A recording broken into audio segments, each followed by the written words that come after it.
All right, welcome to another episode of eBay Scavengers. I'm Mikey, and today with me is Jay. Hey, Mikey. And Jay and I are going to talk about storage. We are going Right. to talk about all sorts of issues around storing your eBay items. It is a challenge. So, Jay, I noticed in our notes here that you had said 100 items. 100 items is like the critical mass for like, I need a system. Well, like when we first started doing this podcast, I remember we were worried, like, why should we tell people how we do things? Like we're just helping people become our competitors. And it reminded me that, this is one of those things that just weeds people out. When you get about 100 items in a store, it starts to become a little too much. And I think a lot of people, it just overwhelms them, or that's a limit that they can do because they just don't know where to put that stuff. Yeah, it's difficult. And I know we hit a point, maybe it was around 100 items or so, and realized we got to spend some money. Like, Right. we got to actually not just like come up with like a numbering system or something, but we actually need to go buy some racks. We Right. got to clean up this mess because we've been Right. throwing everything on the floor and call it a store. Right. I mean, like I can imagine there's people who do eBay and they live in an urban environment and they live like in an apartment. So maybe they have a closet that they're going to put all their stuff in there. But that gets filled up pretty quick. And plus, you just can't like shove it all in there. You have to be able to find stuff. So there has to be enough space where things can be stacked right, and so you can find items. And I know it's for us, like, we worked out of a room for probably, so we hit about 500 items or so. And this room was just packed tight of like piles of clothes and boxes of goods. It was a Now, lot. this room that you had was all the items that you had like picked up from yard sales and auctions and stuff. You just crammed them in that room, right? Right. This was what you were going to list. Right. Well, it was both. I mean, at first, it was like our eBay room. So we had like a pile of stuff that needed to go up, and then we had a pile of stuff of everything we had already put up. Very quickly, that just starts becoming kind of crazy. Oh, yeah. So I think the thing we want to avoid is you don't want to have a sale, go into your storage area and be like, oh, no, I'll never find this item. That's so right. So there are two nightmares that can happen. And one is exactly that. It's you sell something and then you can't find it. And then the other thing is you don't want to have something in your inventory that hasn't been put up, but you forgot that it hasn't been put up. So it's just wasting space.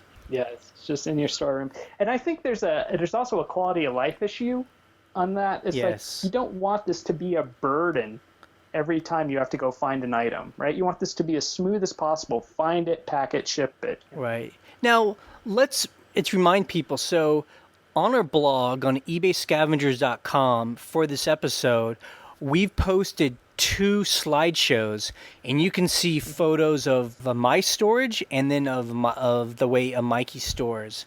And we can kind of talk about that some, about how each of us have kind of attacked that problem. Yeah, so what's your technique, Jay? Like, what are some tips you have for someone getting started with a few hundred items? Like, what would you say is really important that they start doing with their store that you've done with yours? Right. So we started with clothes and shoes. So clothes would be, you got to have a pole. So what I did was I just hung a metal pole from a ceiling. You find the studs in the ceiling, and then you can just hang a lot of clothes. That's what we did. And then as far as shoes go, it's all about bins. We'd go to Walmart, we'd spend like $100 on a bunch of plastic bins, and then we would just, like, these are like a men's, shoes. These are a women's shoes. And then as those become too big of a category, you start to split up those categories, Yeah, I got you. I like the idea of shoes and bins. See, I just use cardboard boxes and stuff for the shoes, and Yeah. it's getting a little hairy. Like, I Yeah. can spend 5 minutes now looking for the other shoe. Yeah, we learned that we had to stack our bins, so it's good to have we would have a plastic bin that had a top on it. Then we'd put a piece of tape on it. This is, a men's a certain kind of shoe, and then on top of that would be another bin. And so when you needed to find something, we would have to have enough a room to be able to take bins down and go through them. Now, I wish I had the kind of structure where I could do a ceiling rack like you did for your clothes, because when I do clothes, I have them rolled up in bags, and it takes a long time if it's an older item to dig all the way down. Right. It's not a good system for me, but I have a rough space. So what is your storage space like, Jay? Like, you got your racks and tubs, but what kind of rooms are you using for your storage? Right. So we're no longer just starting out. So we have, over 2,000 items, and we kind of, when we decided that we were going to really grow our eBay business, we happened to buy a new house. We bought a foreclosure, and we were doing a lot of construction on it. And we decided to turn this outbuilding into an office building with an eBay space in it. So we have an entire floor of a building where we just have made clothing racks and full of shoes. And then from there, we live in a rural area. We decided that we were just going to go big. And if anyone lives in the country, it's that, homes and land, you have outbuildings, where people store tools and stuff. And we just turned those kind of outbuildings into eBay buildings. So we built shelves, and that's where all of our plastic tubs full of auction items and yard sale items, and we have this really wonky kind of inventory system, one that I could never teach anybody else, but we know where everything is. So how do you know, when stuff sells, you got to go find it? Is it you that goes out and gathers up everything, or does Ryan go and get them all? I normally am the one that goes and gets stuff, but she's perfectly capable of finding stuff as well. And I think in the 4 years that we've been selling now, maybe 3 times we haven't been able to find an item. Yeah, that's great. I think I had 2 items just in the last few months. And they were tiny ones. One was a stick of memory, for a RAM for computer. Couldn't find it. Right. So why don't you just go over what people will see in these photos, and then we'll go over the pros and cons of both approaches. Okay. Well, I have a storage space that was part of our home. It was older. It was these kind of trashed, unusable areas. It was an old bathroom and another tiny room. I don't even know what that room could have been used for or intended for. And what I did is we bought racks, bought big metal racks, and started loading them up with gear. Mm-hmm. We had a tub and a shower, so I just used the shower to hang clothes in. The tub is just packed with stuff, and then there's something equivalent to a old computer desk on top of that, and then there's more crap on top of that. But it's surprisingly functional. I would say the one thing that's sort of a surprise is the packing materials factor into this equation of storage, because you got to store all that stuff too. So exactly. It's not about just storing your eBay items. So we probably have about 15% of our storage just holding all the flat rate boxes, all the generic unmarked boxes, all the packing materials. And what's nice about these old crappy rooms we decided to use was it was in this useless part of the house. It was this part of the home we didn't know what to do with. So it was truly a storage area anyway. And it doesn't affect the way the rest of our house looks. So my area, when you see it online, the photos, it's kind of trashed, Right. It's it looks like a mess. But when I look at other eBayers and how they store their items, it's usually just on the garage. They just throw all the crap on the floor. So I feel like I'm a little more advanced than that. Yeah. But, well, so I think we're 2 good examples of 2 different strategies. I mean, so our strategy has been just go big, we don't mind building new buildings or finding its new places. We don't stop ourselves from buying almost anything just because we don't mind storing it.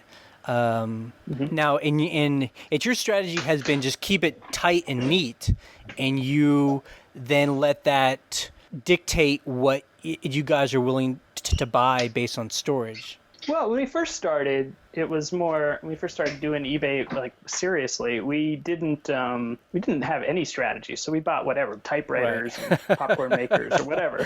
We bought big, heavy, hard lamps, stuff. Right? Lamp. Well, yeah, we didn't get into lamps, but we would have if you would have told us they were worth something. So, But when we started, we didn't have any strategy. So what we sort of realized is that like toaster ovens take up a lot of space and Yep. are hard to pack and Yep. might not ship well. Yep. And we realized, you know what?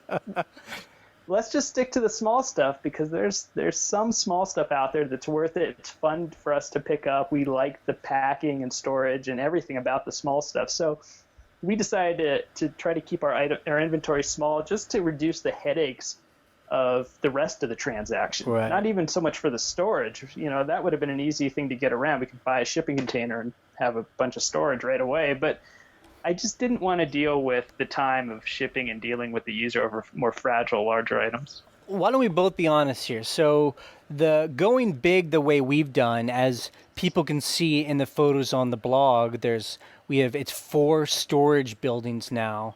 The good thing about that is that we can buy and sell almost anything, and the good thing about it is that we buy a lot of stuff cheap, big stuff, because other people don't want to buy it. So, furniture, gun racks. Like I can get gun racks, like handmade cedar gun racks where I live for like $1. Because at auctions, no one wants those things. But I've just got a corner where I store them all, and we sell them for $50. So those are the pros. The cons are this: storage costs money.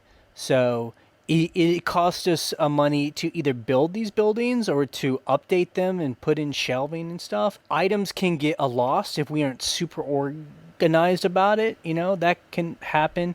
And then also, all of our storage isn't at our home. So we have another piece of land about 10 minutes away, and we have to drive to get those items. So, in the evening times, if stuff is sold over there, I've got to drive all the way over there, get that stuff, and come back. So that's a pain in the butt sometimes.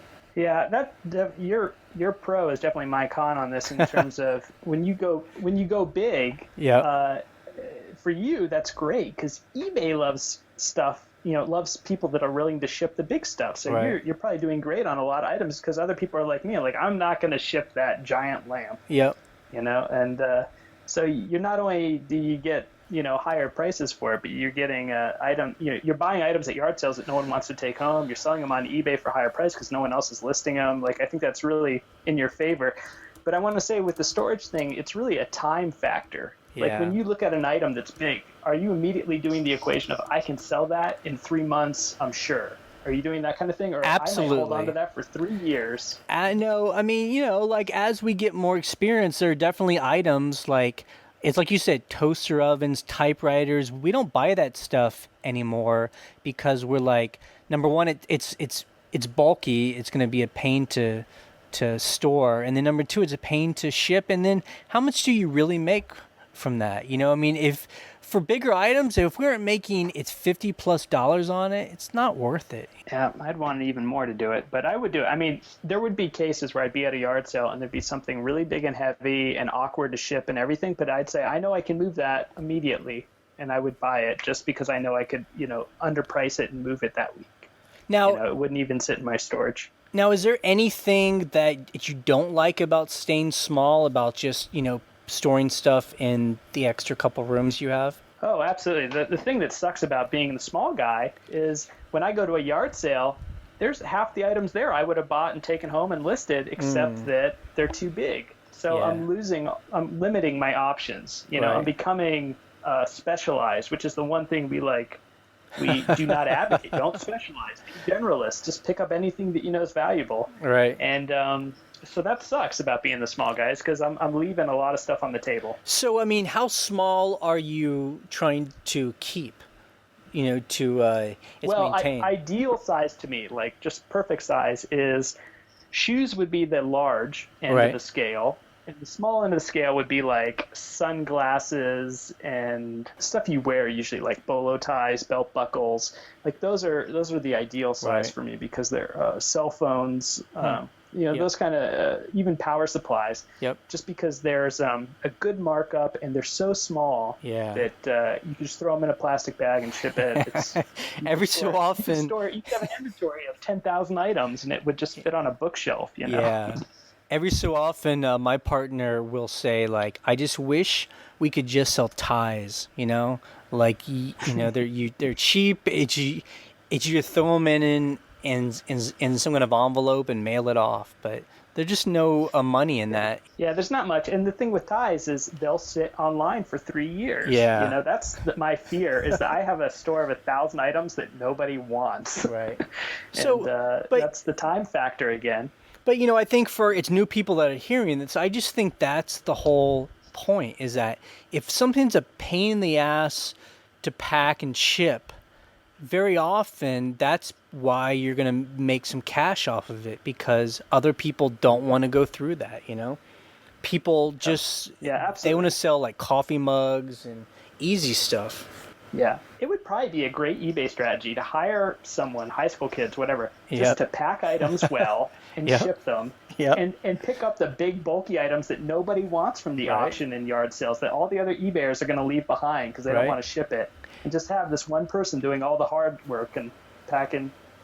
Shipping. Now, that being said, we encourage anyone hearing this, if you have different strategies or if you've been selling a long time and if we're saying things that you don't agree with, please go to our blog and leave some comments because, we're always learning. So this is just what's worked in our favor. So if other people have different ideas, we'd love to hear it. So I noticed on our private mailing list, there was an interesting thread this week about a number system that someone was using. That in every auction, they were putting it in their auction titles. I know.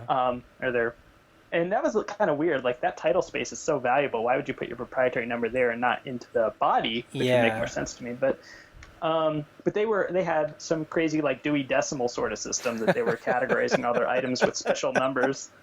Yeah, I mean, I wish I was that organized. We're more just like, in this corner is like these kind of shoes and some ties, and then in this corner is a women's coats, and that's about as best as we do.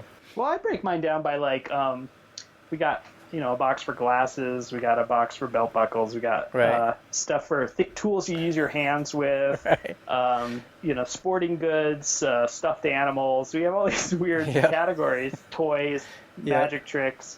But there's always a problem where there's overlap, where it could be here or here. Is that kitchenware or is that vintage wood? Yeah.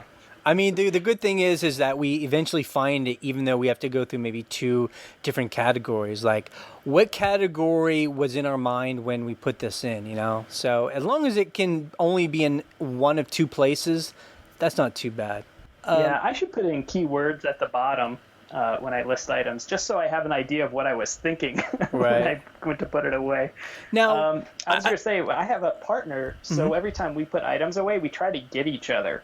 So we can just watch the other person put the items away. Because one thing that's really strange to me about eBay is when you go to all these yard sales and buy all this stuff and come home, and then next weekend you go out to yard sales and buy all this stuff and come home, for some reason, every item, you remember where you bought it. Yeah. Like you remember the weather, you remember the day. There's something weird about you remember the person you bought it from and the price you paid and the negotiation. It's so weird, the memory recall that you get with each item because they're so specific and unique. I find that as long as we put the items away together, it makes it a lot easier for us to remember the whole story of the item, where it went, where it came from, what it was worth. Now, I do want to say for new people about, people want to buy shelves, and people's instinct is to go to Walmart or Lowe's and you buy those like plastic shelving that come in tubes, you build them up.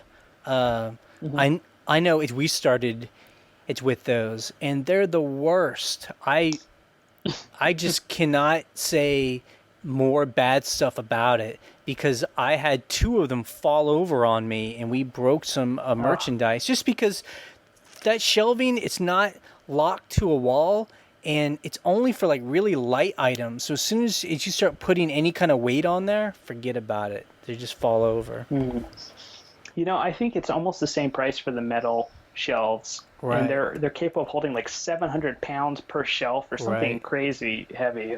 Well, I mean, I think there's also 2 other options. I mean, one is people sell a shelving at yard sales and auctions. So if you just take a bit of time, I bet you could find some.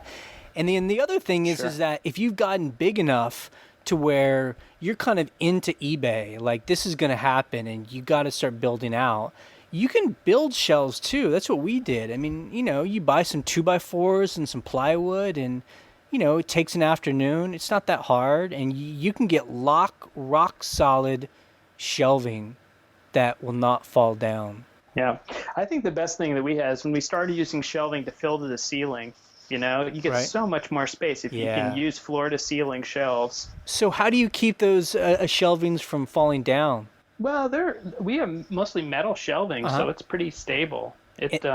They can take a lot of weight. Good. And they don't tilt, like tilt over? No, we have like some, I don't know, the $50 Walmart metal shelves Good. that you see in a lot of places. They're all chromed out. And, Good. yeah, no, they're very strong. They're really impressive how much weight they can hold. Got you.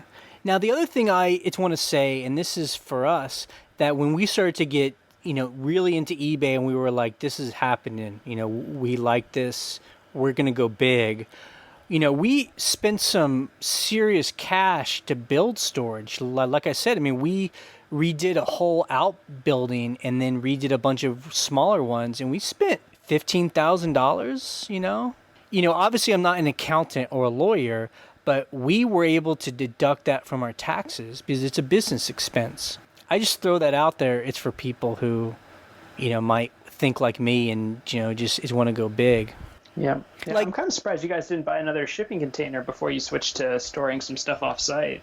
Yeah, or you didn't I think have that was another more. structure go up. I think that was more of a neighborhood thing. I think the idea of dragging a storage container into our property, we had some neighbors who were kind of like putting its nose up at us. So it was just now, Mikey, you guys have kind of like a finished building on at your property. Why don't you use profits to finish that and then use it as storage and then write it off as a tax, as a business expense? Yeah, I think that's kind of what'll happen. We'll actually use money to finish that building, and we'll move into it, and then Right. we'll use our old home as the storage area. Oh, really? Yeah. Cool. Yeah. Something like that maybe. It could be. I still want to drop more containers and just make a really modern stainless home still. So, That's cool. but so yeah, you can buy some really. For people who don't know, shipping containers actually aren't ideal for storage because they're just big metal boxes. So if it's really hot or cold where you are, everything's going to freeze and melt inside your container. Right. So there's food grade containers, which is what I'm more interested in, which Right. is what they transport food in, and those are insulated very well, R50 insulation, and they're all stainless steel food grade on the inside.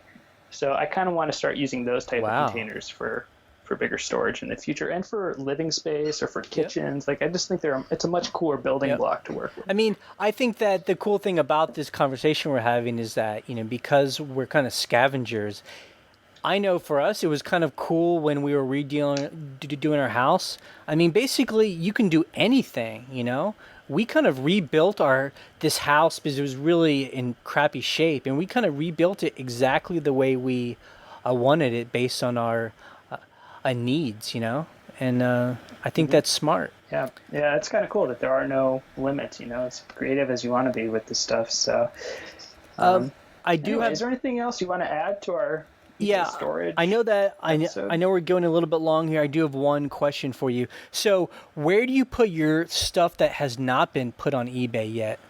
Like, is that stored in a separate place?